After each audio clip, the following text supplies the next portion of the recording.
You've heard the term you are what you eat, right? That foods are powerful. You've heard this your whole life, so it's not different today. Foods can really shape you and help you to reverse symptoms and just help restore your body.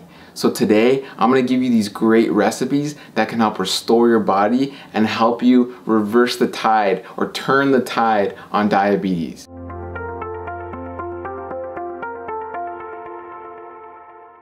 Hi everyone, my name is James Marin. I'm a holistic registered dietitian, environmental nutritionist, author, speaker, and diabetes expert. I'm here to give you 3 recipes. They're gonna help you to reverse those diabetes symptoms, okay? These are recipes that help my patients understand and use and incorporate into their everyday life, okay? So let's get into it. What's recipe number 1? Recipe number 1 is a green smoothie, okay? And I could say a smoothie of any kind, but all of my smoothies are green smoothies, okay? I challenge you, if you're making a smoothie, especially if you're at risk for diabetes or already have diabetes, you shouldn't do an all fruit smoothie, okay? For the most part, if you're at risk for diabetes or you're struggling with diabetes, if you're gonna do a smoothie, you wanna do a lot of green leafy vegetables in there, right? So spinach, kale, chard, anything leafy and green. You can even do romaine lettuce in there if you like. Some people like that. It's really refreshing.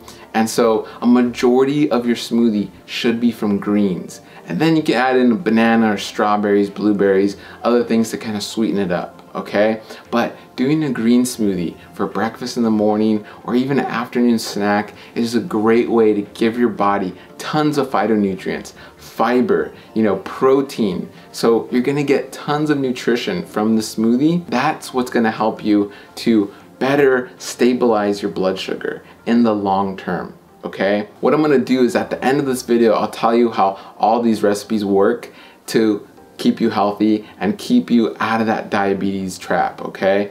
So recipe number 2 is gonna be some sort of beans, okay? So I keep it very general because there are so many beans, or I should say legumes. And what I mean by legumes are beans, peas, lentils, right? And so in that family, you can make tons of recipes. So I say choose one, but make sure it doesn't have added sugar or tons of added fat, right? You want to keep it pretty simple. You can use, salt and pepper and herbs and spices, but you could do things like lentil soups. You could do things like just plain pinto beans and add it to a taco or burrito or a nice taco salad, right? You could do chickpeas and you're gonna make hummus, which is a wonderful dip that you could dip your veggies in, or you could dip your whole grain crackers in.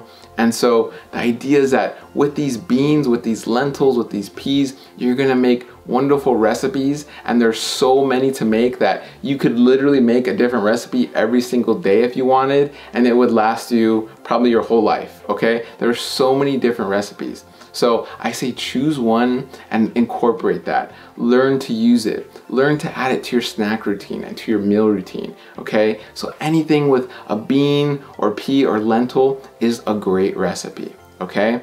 Recipe number 3. Now, this one is gonna be a stir fry. Again, pretty general, but there are so many different types of stir fries, right? You could do Mediterranean, you could do Asian, you could do Mexican, okay?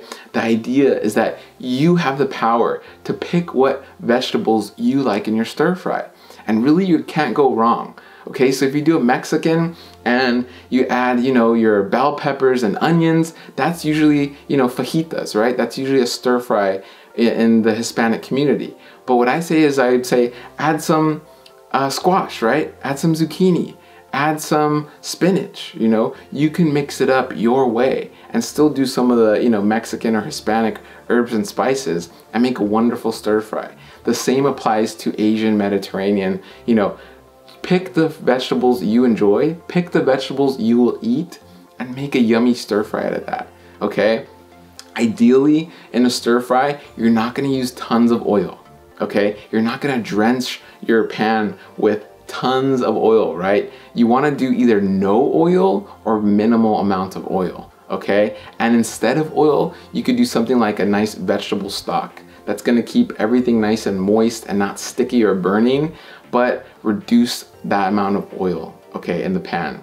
So you could do either one of those options, but the idea is to incorporate a stir fry, okay? If you can every day, great, or once a week, play around with it. You manage your own eating routine, you manage what you like to eat, you manage what vegetables go into your stir fry, and you make these choices, okay? But these are the 3 recipes, okay? Green smoothie, something with a bean, pea, or lentil, and a stir fry, okay? Pick one, pick 2, do all 3, mix and match. But these 3 recipes, when my patients incorporate these 1 or 2 or 3 or all 3 into their life, it helps them go on that path, right, to reversing their diabetes symptoms. It helps them to prevent their diabetes symptoms, okay? I wanna give you this information today. I also wanna give you more information, okay? If you click the link below, you're gonna get this absolutely free booklet. In this booklet, it helps you to navigate the grocery store. So it helps you to understand what to shop for, what foods are good. It's also gonna give you 101 foods to avoid, okay? You can 100% avoid these foods and never eat them, or you can just minimize these foods, okay? Again, take the steps that are right for you, but as long as you're progressing, right? So it could be a tiny step or a big step, but you're going in the right direction. That's what matters. This booklet is gonna help you go in that right direction, okay? And this is absolutely free. So click the link below, get your free booklet, share this video with friends or family or anyone you know struggling with diabetes and kind of the confusion of what to eat and I don't know what foods are good, because again, all these foods have been researched. All these foods are clinically proven to help reduce your risk of diabetes or help to reverse your diabetes symptoms, okay? And so thank you so much, guys. Thank you so much for watching. Like the video, subscribe, connect with us, and make sure to share this video. And again, stay tuned for more information, for more educational videos. I hope to see you soon, and I hope you have a great day.